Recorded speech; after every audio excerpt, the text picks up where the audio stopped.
exercise 2.1. Okay, so let's start with the first question.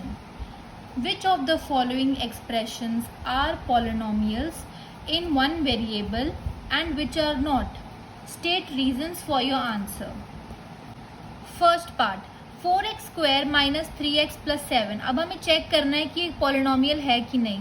Polynomial की definition क्या होती थी? पॉलिनोमियल्स आर एल्जेब्रिक एक्सप्रेशंस जिसमें कांस्टेंट्स भी होते हैं, वेरिएबल्स भी होते हैं, मैथमेटिकल ऑपरेशन भी यूज करते हैं. ओके, और जो वेरिएबल का पावर होती है, ठीक है, जैसे इस केस में x की पावर 2 है, यहाँ पर x की पावर 1 है, होल नंबर होनी चाहिए. 2 और 2 एंड 1 होल नंबर है. होल नंबर क्या होते हैं? 0 से लेकर जो इन्फिनिटी तक जाते हैं, दीज आर होल नंबर्स. सो ये एक पॉलिनोमियल हुआ, ठीक है. बट हमें क्या चेक करना है कि पॉलिनोमियल होने के बावजूद ये एक वन वेरिएबल का पॉलिनोमियल है.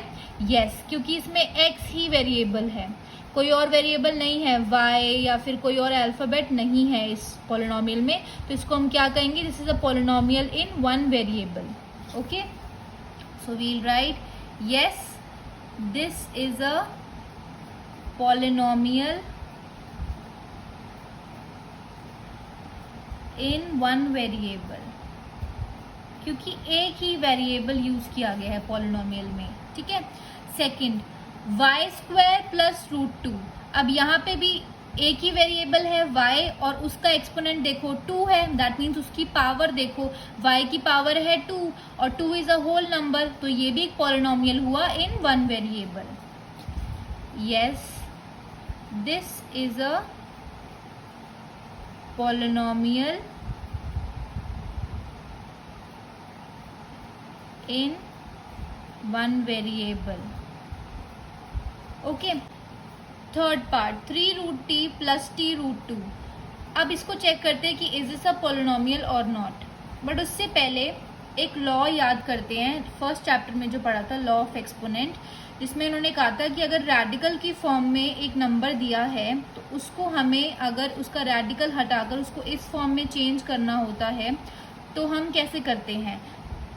ये हमारा इंडेक्स होता था और ये हमारी पावर है m इसकी, ठीक है, √a इसकी पावर m है.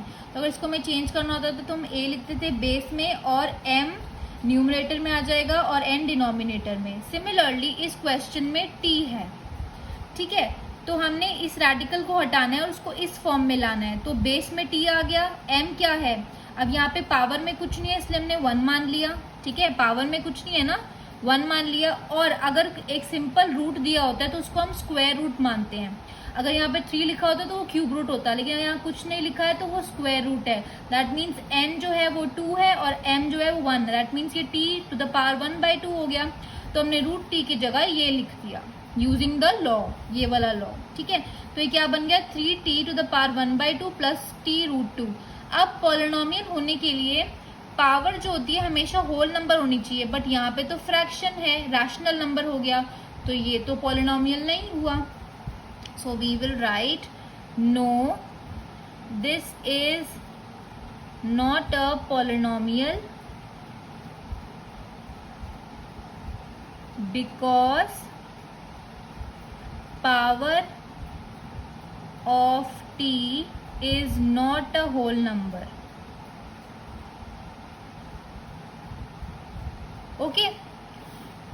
समझ आया? तो हमें चेक करना पड़ेगा. अब ऐसे देख रहे हैं तो पता नहीं चल रहा, हम एकदम से ये ना लिख दें कि ये पॉलिनोमियल है, बट हमें चेक करना पड़ेगा कि ये जो है, ये इसकी पावर जो है वो एक होल नंबर नहीं है, वो एक फ्रैक्शन की फॉर्म में है, ठीक है. Fourth part y plus 2/y.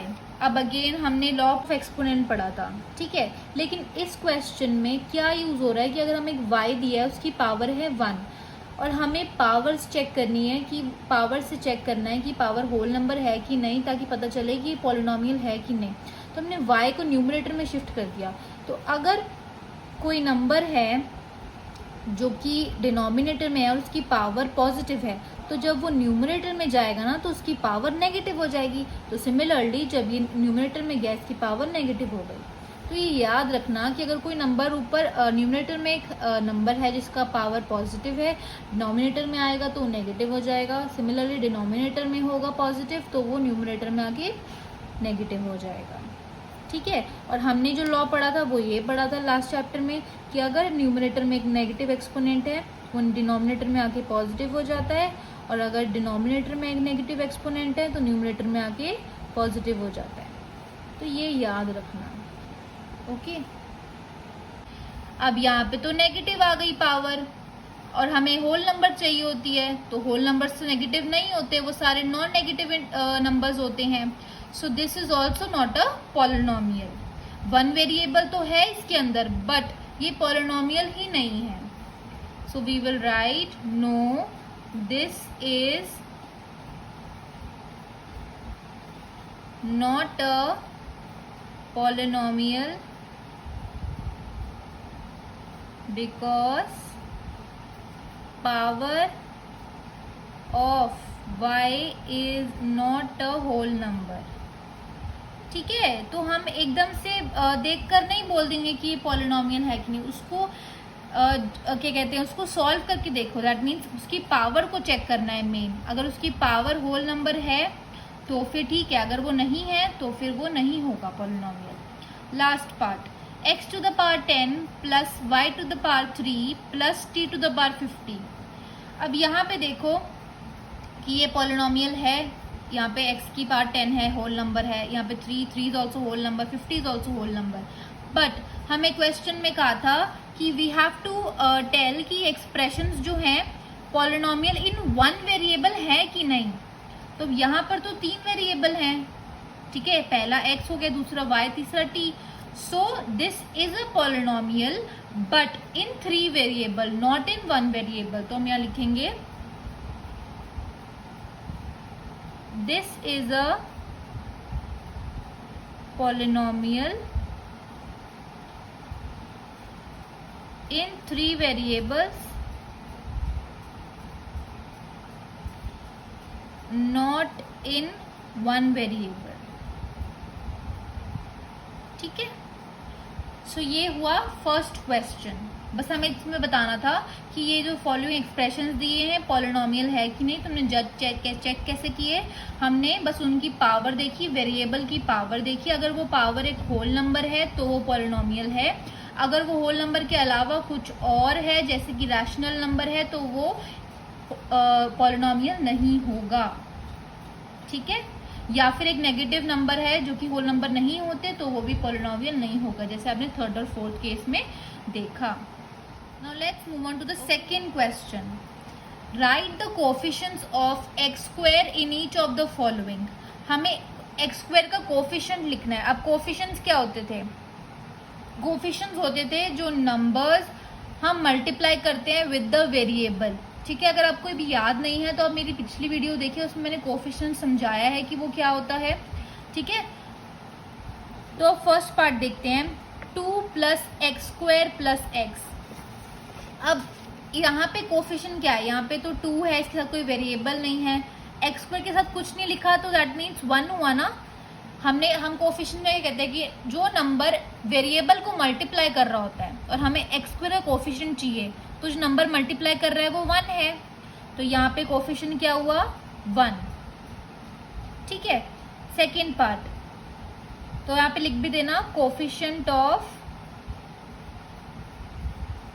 X square is 1। ठीक है, second part, 2 minus x square plus x cube. अब यहाँ पे एक्स स्क्वायर का कोफिशिएंट देखना है कि एक्स स्क्वायर को कौन सा नंबर मल्टीप्लाई कर रहे हैं। अगेन यहाँ पर कुछ नहीं है तो 1 लिखा जाएगा। दैट मीन्स -1 को जब हम एक्स स्क्वायर से मल्टीप्लाई कर रहे हैं तो क्या बन रहा है? माइनस एक्स स्क्वायर ना। तो हमारा कोफिशिएंट क्या हुआ? -1। साइन जरूर चेक करना, +1 था इसलिए हमने यहाँ पे प्लस नहीं लिखा क्योंकि प्लस लिखने की जरूरत नहीं होती, बट यहाँ पे माइनस है तो -1 होगा coefficient of x square. Coefficient of x square is -1। Okay, अब यहाँ देखते हैं third part, π/2 x square plus x. अब एक्स स्क्वायर को कौन सा नंबर मल्टीप्लाई कर रहा है? π/2।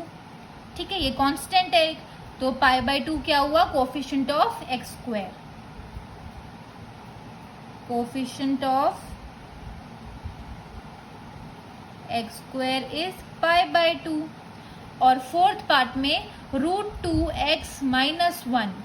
अब यहाँ पे देखो, यहाँ पे x की पावर 1 है और कोई और वेरिएबल तो है नहीं, दैट मीन्स x की पावर 2 तो कोई है ही नहीं इस एक्सप्रेशन में। तो हम यहाँ लिखेंगे x square is not present, so hence no coefficient. क्योंकि x स्क्वायर प्रेजेंट ही नहीं है तो फिर उसका कोफिशिएंट कैसे निकालेंगे हम? हमने थ्री पार्ट्स में देखा कि x स्क्वायर था, यहाँ पे भी x स्क्वायर था, तभी हम इनका कोफिशिएंट निकाल पाए, बट यहाँ पे तो x स्क्वायर है ही नहीं, यहाँ पे तो सिर्फ एक x है। तो फिर यहाँ लिखेंगे x square is not present, hence no coefficient.